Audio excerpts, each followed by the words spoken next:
খোয়াইয়ে petrol পাম্পের রাস্তায় কালোবাজারি চলছে। দেদার বিক্রি হচ্ছে জল মিশ্রিত পেট্রোল।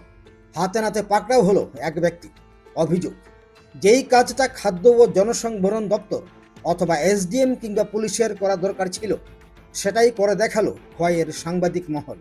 ফলে সমাজের স্বার্থে যে কলমচিরা কর্ম সম্পাদন করে থাকেন তা আবারও প্রমাণিত হলো।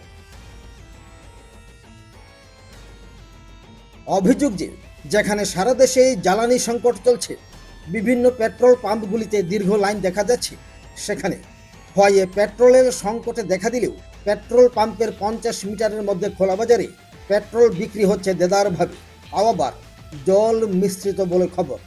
সূত্রের খবর হলো, পেট্রোল পাম্পের একটা অসাধু চক্রের মাধ্যমে পেট্রোল চলে যাচ্ছে তৈল মাফিয়াদের হাতে, বিক্রি হচ্ছে চড়া দামে।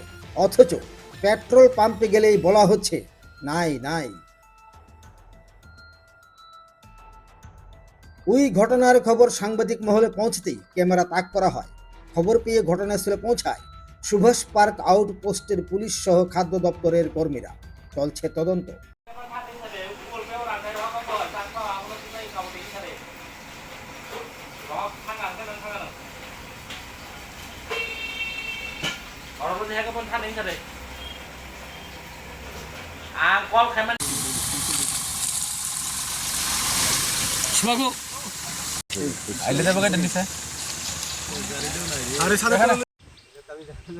আমি ব্যস্ত আছি 100 লিটার স্যার বেচতে লাগবে কই দিদি একটু স্যার বেশি হইছে আমি কই স্যার ওয়ান যেতে আমি 28 লিটার মতো বেচলাম স্যার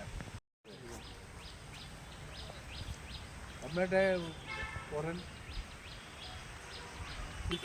শেষ করে আনতেলে এই আমাদের খোয়াইয়ের অনবদ্য পেট্রোল পাম্পের পাশাপাশি একটা জায়গাতে একটা লোক, কি নাম, স্বপন ঘোষ নামে একটা লোক, উনি পেট্রোল বিক্রি করছেন অবৈধ উপায়ে। আমরা আউটপোস্ট থেকে খবর পেলাম, সঙ্গে সঙ্গে আমরা আসলাম, এসে দেখলাম হ্যাঁ ঘটনার সত্যতা আছে এবং পুলিশ যথারীতি ওনাদের এখন সিজ করবেন। আর এরকম কালোবাজারির জন্য তো আমরা অনবরত নজরদারি পেট্রোল পাম্পগুলোতে আছে আমাদের। ভবিষ্যতে যাতে এরকম না হয় এটাও আমাদের উদ্দেশ্য আছে। আমরা অনবরত এইরকম উপায়ে কাজ করছি। তো এখন আপাতত ওনার বিরুদ্ধে আইনানুগ ব্যবস্থার জন্য আমি এখানে পুলিশ থেকে আইনানুগ ব্যবস্থা নেওয়া হবে। স্যার, যেটা খবর ছিল স্যার, সকাল থেকে এখানে এইভাবে পেট্রোল বিক্রি করা হচ্ছে, একটা সঙ্গেই 50 মিটারের মধ্যে পেট্রোল পাম্প রয়েছে, সেখানে সিসিটিভি ফুটেজ কি চেক করবেন আপনি? হ্যাঁ, অবশ্যই আমরা এখানে চেক করব।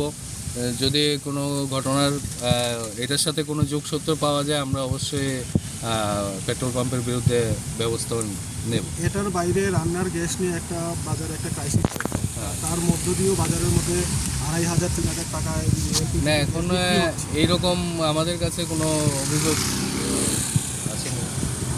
তো আমরা এখন ক্রাইসিসেরও এরকম কোনো অভিযোগ নেই। যথেষ্ট পরিমাণ আমাদের গ্যাস আসছে, প্রতিদিনই সেল হচ্ছে, ডিস্ট্রিবিউট হচ্ছে। গ্যাসের তো তেমন কোনো ক্রাইসিস নেই আপাতত। এরকম কাছে উঠে আসছে, হ্যাঁ, এরকম একটা অভিযোগ আমাদের কাছে না, আমাদের কাছে এরকম কোনো স্পেসিফিক অভিযোগ আসেনি। যদি এরকম স্পেসিফিক অভিযোগ আসে অবশ্যই আমরা বিরুদ্ধে ব্যবস্থা নেব। আমাদের তো নজরদারি অনবরত আছে। হ্যাঁ। খোয়াই থেকে প্রদীপ ঘোষের রিপোর্ট, ত্রিপুরা পাইওনিয়ার।